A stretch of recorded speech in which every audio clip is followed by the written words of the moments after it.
नमस्कार, मैं दानिश अंसार और आप देख रहे हैं पीआरबी। अपने हिंदू वोट बैंक को खुश करने के लिए मोदी सरकार मुसलमानों को लेकर तरह तरह की बिल लाती रही, चाहे वो 3 तलाक का बिल हो, चाहे वो एनआरसी सीए का बिल हो, चाहे वो वक्फ बोर्ड का बिल हो। हर बिल को मुसलमानों के लिए फायदे वाला बताया गया, हर बिल को मुसलमानों के लिए मलाईदार बताया गया। लेकिन इस बार जब बीजेपी अल्पमत में थी, बैसाखी पे टिकी थी, और इस बैसाखी में जब मोदी सरकार दौड़ने की कोशिश की पहले की तरह, जैसे 3 तलाक पास कर दिए, जैसे 370 पास कर दिए, इस तरह चाहिए कि वक्फ बोर्ड को भी पास कर दे। और जब बैसाखी में मोदी सरकार दौड़ी तो धराम हो गई, गिर गई, क्योंकि नीतीश और नायडू जैसे सहयोगी ने पैर खींच लिया, मतलब बैसाखी खींच लिया। मोदी सरकार जो है वहां बिल जो है पास नहीं करा पाई। तो विरोध को देखते हुए, विरोध के झेलते हुए मोदी सरकार ने मामले को जेपीसी में भेज दिया। जेपीसी ने क्या किया आपको पता है, ईमेल आईडी डाला कि आप लोग अपनी अपनी राय दे दे। लेकिन उसमें जिसका कोई काम नहीं था, मतलब हमारे अंगने में तुम्हारा क्या काम, वो भी अपनी राय देने चले आए। मतलब जो राइट विंगर्स हैं वो भी जो है स्कैनर निकाल दिए कि आप लोग स्कैन करें। कहीं दुर्गा पूजा के पंडाल में, गणेश चतुर्थी के पंडाल में स्कैनर लगा दिए कि वक्फ बोर्ड के समर्थन में बिल वोट करो, कि वक्फ बोर्ड की स्वतंत्रता खत्म हो जाए। और दूसरा मुस्लिम पक्ष था, जिसका वाजिब था देना राय, क्योंकि मुस्लिम पक्ष क्या सोचता है, क्योंकि मामला तो मुसलमानों का है, वक्फ जो बोर्ड है वो मुसलमानों का है, आंतरिक मामला है, ये हिंदू बोर्ड का मामला तो नहीं है। आंध्र प्रदेश हिंदू बोर्ड का मामला, बिहार हिंदू बोर्ड का मामला वो तो नहीं है, सिखों का गुरुद्वारा बोर्ड का मामला नहीं है, तो मुस्लिम का मामला था, तो राय तो मुसलमान को देना था। लेकिन नफरत की बुनियाद पे टीआरपी मिलती है टीवी चैनल को। टीवी चैनल ने कल से जो है मतलब 3-4 दिन से जो है लगातार जो है हिंदू स्कैनर और मुस्लिम स्कैनर लगातार किए हुआ है। और अब तक रिपोर्ट है, कल तक जो आखिरी तारीख थी, हालांकि तारीख बढ़ा दी गई, 15 तक कर दी गई, कल परसों, कल तक जो आखिरी तारीख थी, कल तक 4 करोड़ से ज्यादा स्कैन हो चुके।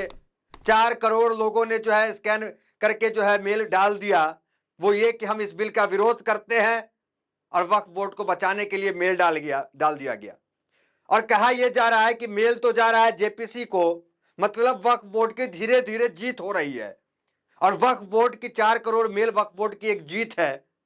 इससे लग रहा है कि जेपीसी में जो मामला जो है खत्म हो जाएगा, और वक्फ बोर्ड की जो स्वतंत्रता थी पहले वो कायम रहेगी।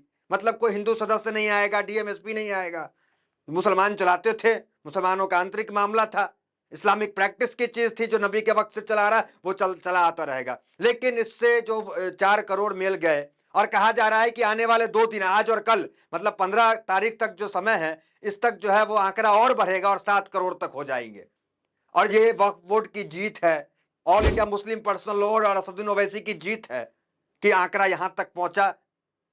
लेकिन एक जगह तकलीफ है, तकलीफ है, मुकेश अंबानी सबसे बड़े पूंजीपति हैं भारत के, तो मुकेश अंबानी में तकलीफ है थोड़ा उनको। क्यों तकलीफ है, क्या मामला है? मामला है उनके घर का। सोशल मीडिया पे जैसे जैसे वक्फ बोर्ड की जीत हो रही है, जैसे जैसे ईमेल की संख्या करोड़ों में जा रही है, चर्चा मुकेश अंबानी की घर एंटीलिया की हो रही है कि मुकेश अंबानी ने अपने घर को गलत तरीके से वक्फ बोर्ड से हथिया लिया। राजनीति के इर्द गिर्द जो है इस जमीन को जो है, जो जमीन 500 करोड़ की थी उसे 5 करोड़ में ले लिया गया। इस तरह के आरोप लगातार लगाए जा रहे हैं। और मोदी सरकार में इस बिल को लेकर के विपक्ष ये आरोप लगा रही है कि मोदी सरकार वक्फ की वो जमीन को, जो जो इस पे एंटीलिया बना हुआ, जो आरोप है कि एंटीलिया बना हुआ मुकेश अंबानी को, तो उस पे जो है वक्फ जो दावा कर दिया लगातार, 2015 में भी वक्फ ने दावा किया कि ये जो है वक्फ की जमीन है, वापस कीजिए। कोर्ट गया मामला, सब कुछ हुआ। उस वक्त क्या क्या हेडलाइंस बना था और अभी क्या क्या चर्चा है इसको लेकर के, सब एक बार आप देख लीजिए। क्या हेडलाइंस है, अभी क्या चल रहा है वो भी आप देख लीजिए एक बार। फिर अरविंद केजरीवाल की भी वीडियो दिखाएंगे जो अभी वायरल हो रही है, जिसमें उन्होंने साफ कहा कि अगर हमारी सरकार महाराष्ट्र में होती तो बुलडोजर चला दिए होते हम अब तक, क्योंकि वो वक्त की जमीन है, वहां पे यतीम खाना था। देखिए हेडलाइंस, देखिए हेडलाइंस क्या सब चल रहा था पहले। जिस जमीन पर अंबानी का महल एंटीलिया बना है वो जमीन वक्फ बोर्ड की है, कोर्ट कभी भी गिराने का दे सकता है फैसला। दूसरा हेडलाइन देखिए, दैनिक भास्कर, अंबानी के महल एंटीलिया पर वक्फ बोर्ड ने उठाया सवाल, सरकार लेगी एक्शन। तीसरा देखिए, अंबानी के घर पर वक्फ बोर्ड ने ठोका दावा, हाईकोर्ट पहुंचा केस। चौथा देखिए, नवभारत टाइम्स, गैर कानूनी ढंग से जमीन खरीदकर बनाया गया अंबानी का घर, वक्फ बोर्ड ने वापस मांगी। तो ये चीज लगातार चल रही है कि वक्फ बोर्ड जो है वापस मांग रहा है। अब देखिए अरविंद केजरीवाल का जरा बयान सुन लीजिए। मुख्यमंत्री है, दो दो स्टेट में सरकार है, यूं ही कुछ बयान तो नहीं देंगे, कुछ तो गंभीर उसमें वक्फ बोर्ड का कुछ मामला तो होगा। और मामला क्या है अनाथालय का, कि वहां पे करीम भाई का जो है अनाथालय था, वहां पे अनाथालय चलता था, उसे जो है अंबानी साहब ने गलत तरीके से खरीदा और कोर्ट ने भी माना कि ये जो है उल्लंघन है। और वक्त की जमीन को कोई जो है निज अपने घर बनाने के लिए नहीं खरीद सकता है। अस्पताल बनाने के लिए, लाइब्रेरी बनाने के लिए, स्कूल कॉलेज बनाने के लिए खरीद सकता है, लेकिन अपना घर बनाने के लिए नहीं खरीद सकता। ये वक्फ के रूल है। लेकिन सबका उल्लंघन करके किस तरीके से औने पौने दाम में कैसे कैसे लिया गया वो सब बताएंगे। पहले अरविंद केजरीवाल का वीडियो देखे छोटा सा। बंबई के अंदर इस देश का जो सबसे अमीर आदमी है, बताते हैं उसका घर वक्फ बोर्ड की प्रॉपर्टी पे बना हुआ है। वहां की सरकार की हिम्मत नहीं है जो उसको कुछ कर दे। हमारी सरकार अगर वहां होती उसकी प्रॉपर्टी तोड़वा देती। अब चलते हैं पूरे इतिहास में, कैसे वो जमीन कैसे किसकी थी, कैसे क्या हुआ और क्या क्या आगे हुआ। वो एक पत्रकार है, उन्होंने ट्वीट किया था, उनके ट्वीट का एक आर्टिकल है, वो एक बार पढ़िए। दरअसल इस जमीन पर करीम भाई इब्राहिम खोजा यतीम खाना था, जिसका कामकाज वक्फ बोर्ड की एक चैरिटी देखती थी। अनाथालय की स्थापना 1895 में एक अमीर जहाज मलिक करीम भाई इब्राहिम ने की थी। साल 2002 में ट्रस्ट ने इस जमीन को बेचने की अनुमति मांगी और चैरिटी कमीशन ने 3 महीने बाद जरूरी permission they the. The new India express की एक रिपोर्ट के मुताबिक चैरिटी ने वंचित खोजा बच्चों की शिक्षा के लिए आवंटित इस जमीन को जुलाई 2002 में मुकेश अंबानी की एंटीलिया कमर्शियल प्राइवेट लिमिटेड को $2.5 मिलियन में बेच दिया, जबकि उस वक्त जमीन की मार्केट वैल्यू $1.5 बिलियन थी।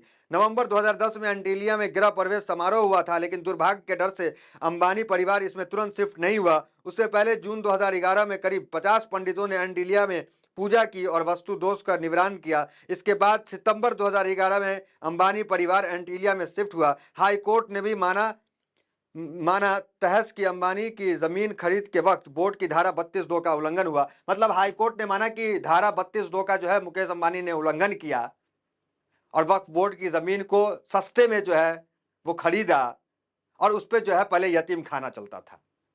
अब मीडिया एडवाइजर है, मोदी सरकार के मीडिया एडवाइजर कुछ दिन पहले नियुक्त हुए, 2 महीना हुआ, दिलीप मंडल सोशल मीडिया में काफी एक्टिव रहते हैं। देखिए उनका एक ट्वीट है, उनका एक ट्वीट देखिए वो क्या कह रहे हैं। एडवाइजर है मोदी सरकार के, सोचिए वो क्या है, देखिए मीडिया एडवाइजर है। नया वक्फ कानून अंबानी के महल एंटीलिया को बचाने के लिए है। मुंबई की इस जमीन पर यतीम खाना यानी अनाथालय चलता था। वक्फ की जमीन है, मामला कोर्ट में उलझा हुआ। अंबानी दुनिया में सब कुछ खरीद सकता है पर मुसलमानों का ईमान नहीं खरीद पाया, वरना 100-200 करोड़ फेंक कर वक्फ के बैठे 4 लोगों को चुप करा देता। ये बात मुसलमानों की माननी पड़ेगी। धर्म और ईमान को लेकर दबे नहीं करते, अपने भगवान यानी खुदा से खौफ खाते हैं। ये दिलीप, अब आप कहेंगे कि जब मोदी सरकार के मीडिया एडवाइजर है तो इस तरह का ट्वीट क्यों कर रहे हैं। तो ये ट्वीट पुराना है, पहले इनकी ये राय थी, अब राय शायद बदल जाए जब मीडिया इनसे इंटरव्यू करे। लेकिन मोदी सरकार के जो एडवाइजर नियुक्त हैं मीडिया के, उनका भी मानना है कि ये जो है यतीम खाना था, वक्फ की जमीन है और तमाम चीजें जो है। कुल मिलाकर ये मामला गरमा गया है। 4 करोड़ से ज्यादा मेल हो गए हैं और आज और कल में मेल की तादाद और बढ़ेगी और 7 करोड़ से 10 करोड़ होने की संभावना है। और जितना ज्यादा मेल बढ़ेगी, समझिए कि वक्फ बोर्ड की जीत के उतनी करीब होगी। अब वक्फ बोर्ड जितनी जीत के करीब होगी, ये मामला और उठेगा। और अब इस सोशल मीडिया पे, ट्विटर पे तमाम जगह नेताओं के बयान आने शुरू हो गए हैं एंटीलिया को लेकर, अंबानी को लेकर। और कहीं ना कहीं जिस तरीके से तादाद बढ़ रही है, क्यूआर कोड ज्यादा स्कैन हो रहे हैं, उससे अंबानी के अंदर भी टेंशन हो गया होगा कि उनकी चर्चा शुरू हो गई, उनके घर को लेकर आरोप लगने शुरू हो गए कि यतीम खाना के ऊपर वो बिल्डिंग खड़ी है, बन रही है। तो क्या कुछ होता है, जेपीसी क्या फैसला लेता है और ये तादाद कितनी होती है, हर चीज का वक्फ बोर्ड का जो अपडेट है वो आप तक पहुंचाते रहेंगे। तो फिलहाल इस खबर में इतना ही, मिलता है वीडियो से, हमारे साथ बहुत बहुत धन्यवाद।